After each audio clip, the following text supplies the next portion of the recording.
हरे कृष्णा। जय मां काली, जय काल भैरव, जय कुलदेवी। सो आज का हमारा टॉपिक है आज सुबह की उनकी दिल की बातें। सुबह सुबह कोई आपके बारे में क्या सोच रहा है, ये है हमारा टॉपिक और हम कर रहे हैं रीडिंग। हमारे सामने है टैरो और ओरेकल। रीडिंग होने वाली है world science general collective Hindi tarot reading Aries to Pisces में से लेकर मीन तक सभी राशियों के लिए रीडिंग होने वाली है। So no problem at all.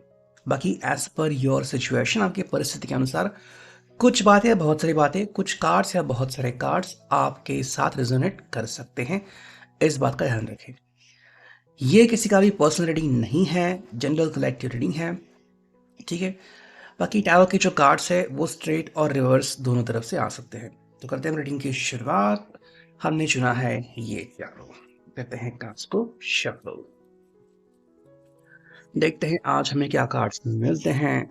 जो पहला कार्ड मिला है वो है the princess of swords, Gemini, Libra, Aquarius. देखो, जो पर्सन है तो मुझे लग रहा है कि अभी हालात को काबू में करने की पूरी कोशिश कर रहा है, ठीक है। इसके हिसाब से भी हालात जो है वो इसके अनुसार ढल लेने चाहिए।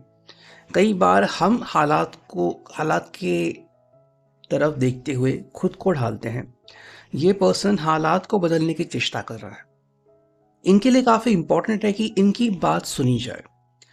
अगर ये चेष्टा करते हैं अपनी बात सामने रखने की, तो सामने वाले पर्सन ने इनकी बात सुननी चाहिए और इनको अच्छा रिस्पॉन्स देना चाहिए, ठीक है। थोड़ा सा एरोगेंस, अहंकार इनमें हो सकता है, बट जो सबसे ज़रूरी बात है कि ये पर्सन जो है अपना आपा नहीं खो रहे हैं। इनको पता है कि एग्जैक्टली कैसी बात करनी है, किस टोन में, किस लहजे में बात करनी है। तो ये अपने पद से भ्रष्ट नहीं हो रहे। उनको पता है कि भाई मुझे कैसी बात करनी चाहिए। मैं अगर बात कर रहा हूँ तो मुझे किस तरह से अपनी बात रखनी चाहिए। तो ये बात यहाँ पे आती है। अगर हम दूसरी बात करें तो कह सकते हैं कि यहाँ पे इस पर्सन के लिए काफ़ी इंपॉर्टेंट है कि आप इसको अंडरस्टैंड करें, ठीक है। कई बार ये अकेलापन महसूस करते हैं अपने अहंकार की वजह से। काफ़ी जो इनके दोस्त हैं वो पीछे छूट जाते हैं। तो ये काफ़ी इंपॉर्टेंट है कि अगर आप इनको पसंद करते हो और आपको पता है कि भाई इनमें ये क्वालिटीज़ हैं, थोड़ा अहंकार भी है, तो कुछ समय के लिए आप इनका जो अहंकार है उसको साइड में कर सकते हो और उसके बियॉन्ड जाके इनमें झांक सकते हो कि भाई आपका पर्सन ऐसा भी कर सकता है, आपका पर्सन इतना भी प्यारा है। नेक्स्ट अगर हम कार्ड देखते हुए मिला है यहाँ पे four of cups, cancer, Scorpio, Pisces. देखो, इस पर्सन के लिए ना मौका तराशना ये बहुत इंपॉर्टेंट अभी बन चुका है। ये पर्सन क्या कर रहा है कि भाई क्या मुझे ऐसा मौका मिलेगा कि मेरी ज़िंदगी बदल जाए। सामने से आए कि आप कोई व्यक्ति खुद जो है वो मुझसे बात करने को रेडी हो सकता है। तो यहाँ पे पर्सन जो है वो सवालों से घिर चुके हैं। ये अपने आप में बदलाव करना तो चाहते हैं बट कर नहीं रहे, क्योंकि बदलाव करना इनके लिए इतना भी इजी नहीं है, थोड़ा सा मुश्किल है। ऐसे में अगर आप इनको काफ़ी समय से जानते हो तो आपको पता होगा कि ये पर्सन जो है इन्होंने एक बार ठान लिया तो करके ही दम लेते हैं, या फिर ये पर्सन जो है वो अपनी बातों पे अड़ा रहता है, अड़िग रहता है। तो कई बार ये टस से मस जल्दी नहीं होता। तो इनको मनाने के लिए भी आपको बहुत सारे पापड़ बेलने पड़ते हैं। वही बात हमें यहाँ पे देखने को मिल रही है। अगर हम बात करते हैं नेक्स्ट, तो मिला है द लवर्स। देखो, एक बात जो इस पर्सन को आपसे कनेक्टेड रखती है वो ये है कि आप दोनों के बीच का एक प्यारा सा कनेक्शन। ये पर्सन किसी भी सूरत में, किसी भी हाल में आपसे जो इनका कनेक्शन है उसे भूल नहीं रहा है, ठीक है। ये कनेक्शन इनको बार बार याद आता है और कहीं ना कहीं ये पर्सन आपकी तरफ अट्रैक्ट होके खींचा चला आता है कि भाई आप एक ऐसे पर्सन हो जो सच में इनके बारे में अपनी एक बहुत ही अच्छी अनबायस्ड राय रखते, जिनको सुन के इनके दिल को बहुत अच्छा लगता है। दूसरी बात है कि ये आपकी तरफ जब देखते हैं तो इनको जजमेंट का अंदाज़ा फील नहीं होता। इनको नहीं लगता कि आप इनको जज कर रहे हो। हाँ, ये जज कर सकते हैं या फिर इन्होंने जज कर लिया होता है, पर जब ये आपसे बात करते हैं तो लगता है इनको कि भाई आप इनको जज नहीं कर रहे हो, तो बहुत ही अच्छे हालात में आपकी मुलाकात हो सकती है या फिर होती है, जिसके लिए काफ़ी आपके शुक्रगुज़ार रह सकते हैं। दूसरी जो इम्पोर्टेंट बात है कि आप इनके लिमिटेशंस जानते हो, तो आप इनको इनके लिमिटेशन के साथ ही स्वीकारते हो, जो इनके लिए एक परफेक्ट बात बन जाती है। शायद ही फिर बाकी के लोगों ने इनको ऐसे एक्सेप्ट किया होगा, तो ये आपको बाकी लोगों से अलग बनाता है और इनसे जो आपका कनेक्शन है, वो और भी ज़्यादा मजबूत हो जाता है। ठीक है? नेक्स्ट अगर हम देखें, हमें मिला है यहाँ पे टू ऑफ सॉर्ड्स की एनर्जी। तो ये पर्सन जो है ना, वो कम्युनिकेशन करने को तो रेडी है, ठीक है? एंड जब इसको लगता है कि भई हाँ, आप भी ऐसे पर्सन हो जो मेरे बारे में सोचते हो या फिर मुझसे कनेक्ट होते हो, डेफ़िनेटली आप दोनों में कुछ ऐसी बातें हैं जो दोनों के लिए सकारात्मक हैं। मतलब इनकी कुछ बातें आपके फ़ेवर में हैं, आपकी कुछ बातें इनके फ़ेवर में हो सकती हैं। इसलिए इस पर्सन का क्या कहना है कि भई कुछ बातें हम डायरेक्टली आमने-सामने भी कर सकते हैं। हालाँकि अगर आप दोनों के पास्ट में, भूतकाल में कुछ भूचाल आ गया था, आपने बात करना बंद कर दिया था, तो दोबारा से इसको रीइंस्टेट कर सकते हैं, दोबारा से उसकी नई शुरुआत कर सकते हैं। उसके लिए इम्पोर्टेंट है कि आप दोनों का एक-दूसरे के ऊपर भरोसा होना, ठीक है?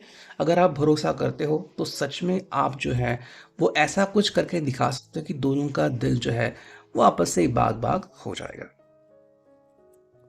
नेक्स्ट अगर हम कार्ड देखते हैं, हमें मिला है यहाँ पे द स्टार, एक्वेरियस का साइन। देखो, ये पर्सन ना कभी भी मौके की तलाश नहीं छोड़ता एंड इसके लिए काफ़ी इम्पोर्टेंट है कि सकारात्मक बने रहें। और जब ये आपके बारे में सोचते हैं, तो सकारात्मकता इनकी तरफ अट्रैक्ट होती है, इनको अच्छा महसूस होता है। मतलब कभी भी बुरा महसूस नहीं करे, तो ये एक अच्छी बात है कि इनके दिल में बहुत अच्छी-अच्छी बातें आना शुरू होता है। तो एक तरफ से अगर वो आपका ध्यान करते हैं, आपका मतलब आपको याद करते हैं, तो कहीं न कहीं ये पर्सन जो है, वो आपको बार-बार याद करने लगता है और उसे आपका वो चेहरा दिखता है जो इनके दिल के बहुत करीब है, ठीक है? मसलन मानो कि कुछ दिन पहले अगर आपके बीच कोई समस्या आ गई थी, आपने कुछ बोला था वगैरह, फिर भी जो आपका बेस्ट एटीट्यूड है, जो इनको पसंद है, वही इनके चेहरे के सामने आएगा और ये उसी बात पे अड़िग रहे हैं कि हाँ भाई, मेरा पर्सन मुझे पता है, वो मुझसे ऐसे कभी पेश आ नहीं सकता, कुछ तो हुआ था, लॉजिकली कोई प्रॉब्लम है वो सॉल्व कर सकते हैं, शायद इनका मूड खराब था, दिन खराब था, जो भी है। तो इनके लिए फिर ये मानना काफ़ी आसान हो जाता है कि जो भी पास्ट में घटित हुआ था, जिसके कारण अगर आप बात नहीं कर रहे हैं या फिर आप डर रहे हैं बात करने के लिए, तो फिर हमें उस चीज़ को भुलाना बहुत आसान हो जाता है, ठीक है? अगर हम नेक्स्ट कार्ड देखते हैं यहाँ पे, तो ये मिला है क्वीन ऑफ कॉइन्स, टॉरस, वर्ग कैप्रिकॉर्न रिवर्स में। देखो, ये पर्सन आपके सामने कोई शर्तें नहीं रख रहा है कि भाई आपको मुझसे बातचीत करनी है, तो आपको ये करना होगा, फलाना ढिमका करना होगा, आपको मेरी ये बातें माननी होगी। ये आपके सामने कोई भी शर्त नहीं रख रहे हैं। बस कह रहे हैं कि भाई आप जैसे हो अपनी रियल फॉर्म में आओ। आप दिखावे के लिए इनसे बातचीत मत करो कि भाई इनको बुरा लग रहा होगा, तो मैं दिखावे के लिए इनसे बात करके, तो इनको फिर अच्छा नहीं लगेगा। इनके हिसाब से आप इनको इनके साथ वैसी बात कीजिए जैसा आप अपने दिल से करते हो, बिना किसी रोक-टोक के, बिना किसी स्टॉपेज के आप इनसे डायरेक्टली बात कर सकते हो और इनको बहुत अच्छा लगेगा। बिकॉज़ ये प्रामाणिकता चाहता है कि आप दोनों के दरमियाँ प्रामाणिक हो, ठीक है? और यही बात इनके लिए काफ़ी इम्पोर्टेंट बन जाती है। नेक्स्ट अगर हम देखते हैं फॉर्च्यून कीज़, यहाँ से मेरा कार्ड्स मिलते हैं, करते हैं कार्ड्स की शफलिंग, हियर वी गो। आज जो कार्ड मिला है वो है reflection. Friendship in your life में come to an end, others could blossom and become stronger. देखो, ये बात काफ़ी इंपॉर्टेंट है कि रिफ्लेक्शन का सामना करना। कई लोग होते हैं वो रिफ्लेक्शन से डरते हैं कि भाई, जैसे कि मान लो रिश्ते में जो चल रहा है उसको चलने देते हैं, वरना पता चला कि रिश्ता ख़त्म हो गया। देखो, ये काफ़ी इंपॉर्टेंट है कि आप रिश्ते की तह तक जाएं और ये व्यक्ति बेसिकली आपको सच्चे दिल से जानना चाहता है। इनके लिए आपका रिश्ता बाकी लोगों से कैसा है मायने नहीं रखता। इनके लिए मायने रखता है कि आप इनके साथ व्यवहार कैसे करते हो, इनके साथ बातचीत कैसे करते हो। अगर आप इनसे अच्छी बातचीत करते हो या फिर आप इनके दिल से कैसे मिलाप करते हो, तो ये बात उनके लिए काफ़ी मायने रखते हैं और ये जो आपका रिफ्लेक्शन है, ये देखने के लिए पर्सन काफ़ी इंटरेस्टेड हो सकता है। ठीक है।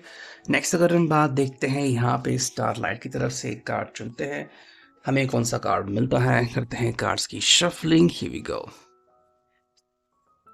देखो हमें मिला है the dark, take a moment to sit under the star speckle sky, listening to crickets and breathing in the cool night air. तो यहाँ पे पर्सन क्लियरली कह रहा है कि भाई मेरे लिए काफ़ी इम्पोर्टेंट बन जाता है कि मैं आपको सुनूं, आपको समझूं, और कहीं ना कहीं आप मुझे भी अपना समय दे दो। अगर आप दोनों एक दूसरे के लिए समय निकालते हो ना, तो दोनों के लिमिटेशंस, दोनों की पॉसिबिलिटीज, दोनों के दिल में क्या है, वो सच्चाई तुरंत सामने आ जाएगी और आप जो दोनों जो है वो नकारात्मक फेज से बाहर निकल जाओगे। तो ये है अभी की reading. I hope it will resonate.